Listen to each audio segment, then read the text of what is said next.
Agora a nossa conversa com um importante professor de economia, Marcos Cintra, ex-secretário da Receita, já no governo de Bolsonaro. Mas, professor, nós estamos acompanhando e todos os dias vem uma opinião contrária a essa reforma tributária que está fixada agora em cima da questão do imposto de renda. Quase tudo vem se discutindo em cima do imposto de renda. Parece que a coisa se resume mais a isso. E os comentários do fim de semana eram de que os super ricos agora vão ser taxados como deveriam ser. É verdade? Os super ricos estavam castigando demais a gente e serão castigados agora? Bom, antes de mais nada, bom dia. É um prazer estar conversando com vocês essa manhã. Mas eu queria dizer o seguinte: em primeiro lugar, nós não estamos discutindo uma reforma tributária propriamente dita. A reforma tributária envolve o sistema, que é um sistema de vasos comunicantes, de tal forma que quando você mexe numa parte, você tem impactos em outras, e isso infelizmente não está acontecendo. Se está discutindo apenas um imposto, que é o imposto de renda. Nós discutimos muito o PIS/COFINS, face às dificuldades, quem sabe, naquele debate. Agora o foco mudou para o imposto de renda, portanto, é uma alteração na legislação. Isso jamais poderia ser chamado de reforma tributária. Eu diria o seguinte: de fato, o Brasil não tributa dividendos. É um dos poucos países no mundo que não tributa dividendos. Em compensação, quase todos os países no mundo hoje, os países relevantes, tributam o lucro gerado dentro das empresas em 20% a 25%. Nós tributamos em 34%. Portanto, o critério correto para nós fazermos a avaliação se tributa muito ou pouco, o rico ou o pobre, independentemente do volume, é o seguinte: é a soma da tributação na geração do lucro e a sua distribuição. Nós simplesmente juntamos tudo na geração do lucro, onde se tributa com uma alíquota mais alta. E após isso, o empresário tem liberdade para escolher se ele distribui ou retém o lucro, sem pagar nenhum imposto por esta segunda decisão. Esse é um critério correto, não interferir na vida do empresário. Ele já está pagando 34% quando gerou o lucro. Portanto, para que tributar também na distribuição? O que o governo está querendo fazer é reduzir a tributação na geração do lucro e aumentar na distribuição, e com isso introduzindo uma distorção na escolha do empresário. Agora, para ele, está sendo estimulado a não distribuir lucro, porque ficou mais caro, e eu não vejo por que fazer isso. Então, esse é um tema técnico, do meu ponto de vista, equivocado. Os ricos ou super ricos no Brasil já eram tributados no mesmo patamar do que qualquer outro país no mundo, até um pouco mais, 34%. Portanto, eu acredito que esta medida seja tecnicamente correta, vai causar um verdadeiro tsunami nas estruturas societárias das empresas, vai mexer na decisão de distribuição de lucro, vai estimular a retenção, o que não quer dizer necessariamente que vai aumentar investimento. Portanto, eu acho uma decisão simplesmente desastrosa nesse aspecto. Já o outro objetivo, que é a correção da tabela do imposto de renda, é um outro problema, e essa tem, de fato, uma justificativa, digamos, de melhor distribuição de renda entre nós. Bom, nós estamos tendo o prazer de contar logo na segunda-feira, começando a semana, uma semana onde a economia vai ser muito discutida, com o professor de economia Marcos Cintra. Aí o nosso jornalista de economia, Fernando Castilho, entra com ele. Bom dia, professor. Eu tenho lido as suas entrevistas e o senhor toca num ponto interessante.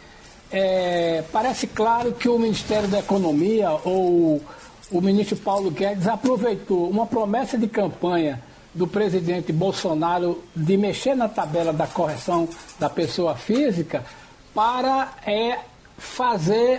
aplicar a visão que o senhor considera dele equivocada de que tem que cobrar imposto. O senhor acha que o Ministério da Economia se aproveitou de uma ideia, de uma boa ideia, ou de uma proposta interessante do presidente para literalmente desmanchar, ou melhor, aplicar tudo que estava guardado na gaveta?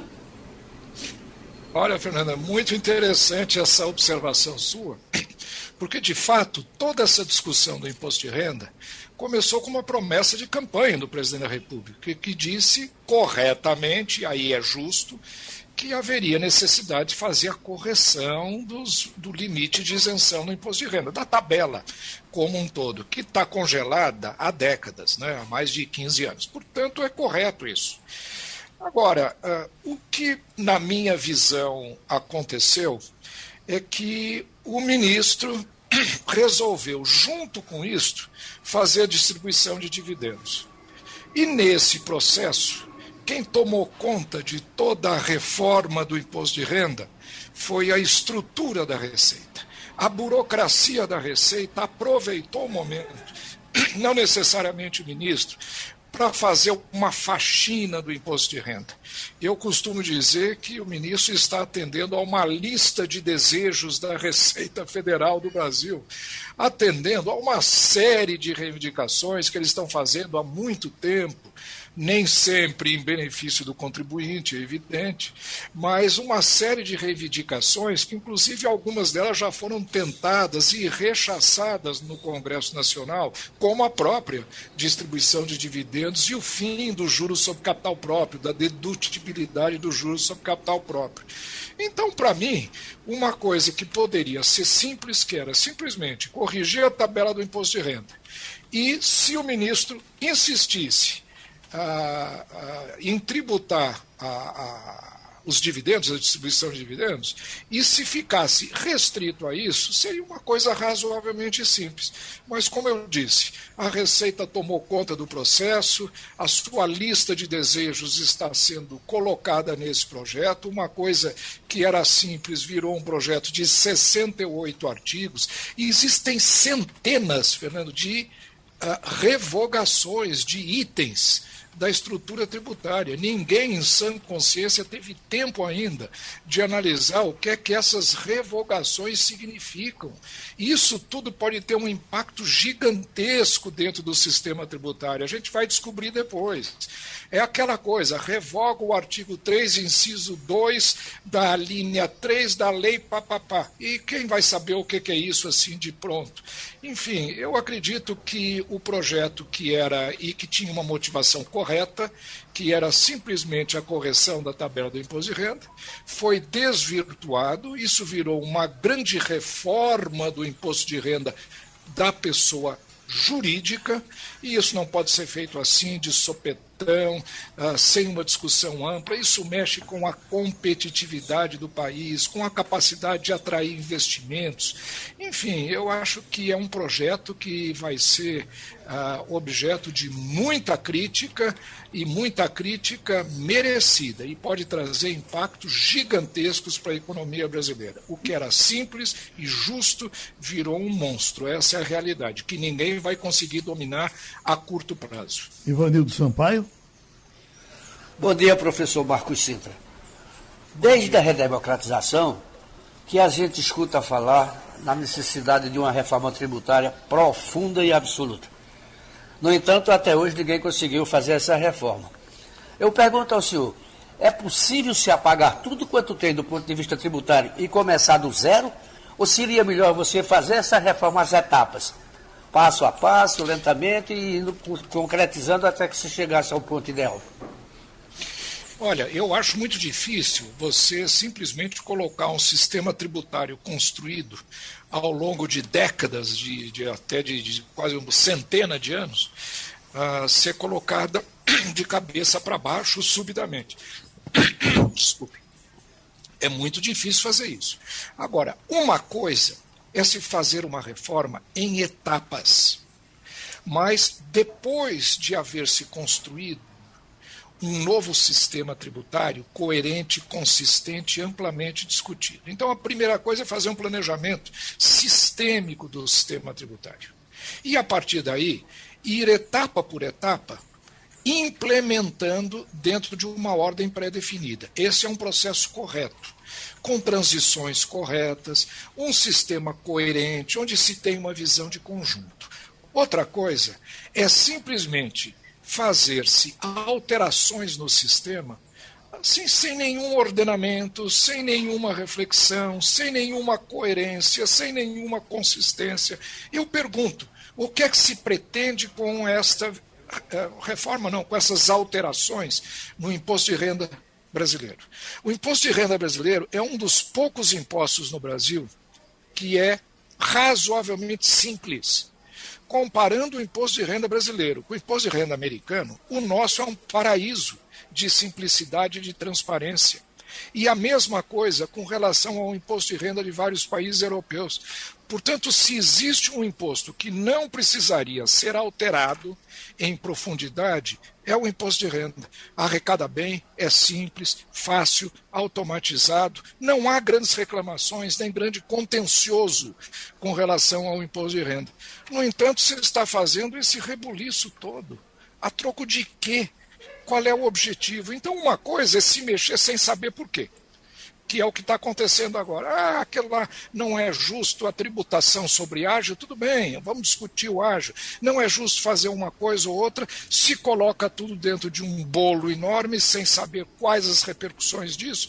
Isto é fatiar, isto é errado. Agora, fazer por etapas é como escrever um livro capítulo por capítulo, desde que se tenha a noção do que se deseja fazer no conjunto. Infelizmente, não é isso que está acontecendo agora. Agora realmente é um caos organizado, como diria o nosso Celso Furtado, saudoso economista. Jamil do Melo. Muito bom dia, professor Marcos Sintra.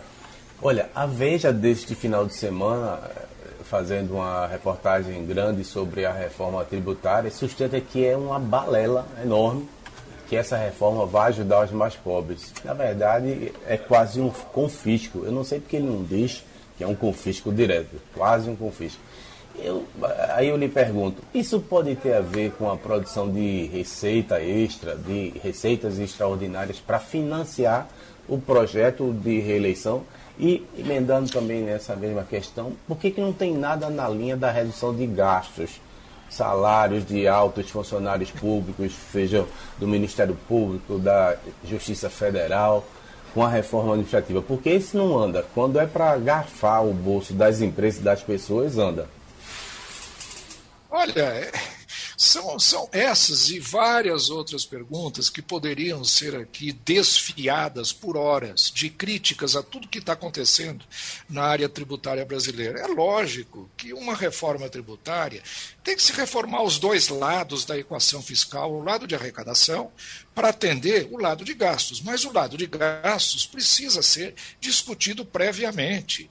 Outra coisa, será que nós devemos fazer a reforma tributária ou a alteração tributária simplesmente transferindo carga tributária de um contribuinte para outro, ou ir atrás do contencioso, ir atrás da sonegação que é gigantesca no Brasil, ir atrás da simplificação, a introdução de impostos que tragam para o universo tributário aqueles que estão na informalidade, na criminalidade, que praticam sonegação. Enfim, há uma miríade de outras providências que deveriam ser adotadas antes de se fazer esta mexida no imposto de renda, como está sendo proposta. Agora, o ex-secretário Everardo Maciel, que é o que mais tempo ficou na Receita, foram aproximadamente 12 ou 15 anos na Receita Federal, ou 10 anos, ele fez um cálculo para saber de fato quanto é que o indivíduo que ganha R$ 2.500 por mês, que pagava imposto e agora deixa de pagar, está no limite, se aprovada a legislação, quanto é que ele ganharia ou deixaria de pagar com esta reforma, com a proposta do governo. E chegou a um número assim absurdamente baixo. Ele diz que cada indivíduo vai ganhar ou vai deixar de pagar 7 7 reais por mês com essa reforma tributária. Então, realmente é um engodo.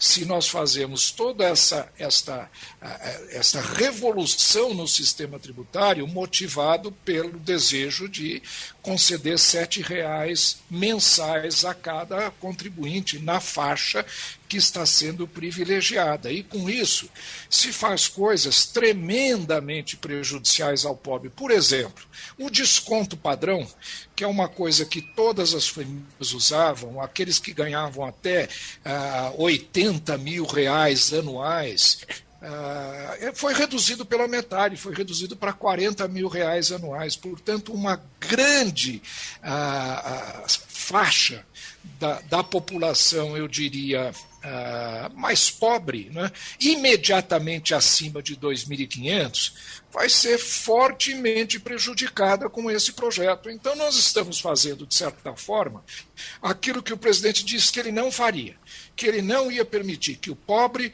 subsidiasse o miserável. É o que está acontecendo. Para dar R$7 a mais para quem ganha até 2.500, se está prejudicando quem ganha, vamos supor, de 2.500 até 3.500, muito mais do que se desejava com esta redução, com esta eliminação da metade do desconto padrão.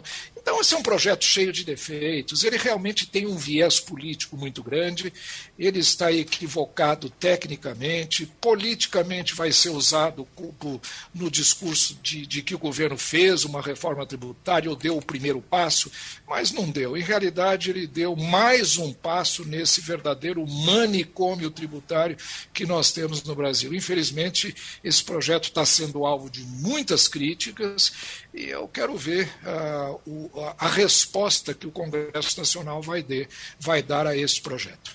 Professor de Economia Marcos Cintra, para a gente fechar, tem aqui uma pergunta e a gente já agradece essa sua participação e espera contar com ela outras vezes com essa competência, essa facilidade que o senhor tem para explicar as coisas. Mas eu estou lendo uma manchete aqui que diz: Guedes quer que Bolsonaro escolha entre Bolsa Família, obras e reajustes em 2022. O senhor que passou pelo governo, tem uma ideia do que é que ele vai escolher? Olha, realmente, em casa onde falta pão, todo mundo chora e ninguém tem razão, né? Vai ser uma escolha muito difícil.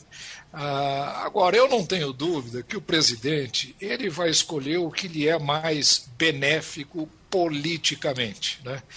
E nessas escolhas, sem dúvida alguma, e aliás justificadamente, a opção por ampliar a rede de atendimento à população mais pobre, principalmente nesse momento que estamos saindo da pandemia, deve ser a escolha. E para isso vai ter que haver aumento de tributação. Infelizmente, o certo seria combater a sonegação, reduzir gastos, mas como nada disso foi feito, e as necessidades estão aí, a eleição chegando, a opção populista deve ser a escolhida, ou seja, vamos melhorar o Bolsa Família, justificadamente, não é? Isso dá voto, mas até tem um embasamento humanitário e econômico considerável. Creio que a escolha vai ser essa, mas os instrumentos para se fazer isso é que estão completamente errados e nós vamos pagar um preço muito alto. Para sair dessa pandemia, nós vamos ter, não tenho dúvida nenhuma, um aumento de carga tributária. E no frigir dos ovos, quando daqui 2 ou 3 anos olharmos para trás, nós vamos ver que a nossa carga tributária aumentou e já é excessivamente elevada. Já é mais de 32% do PIB, chegando a 33% do PIB. Maior do que qualquer país de desenvolvimento, equivalente de países ricos da Europa.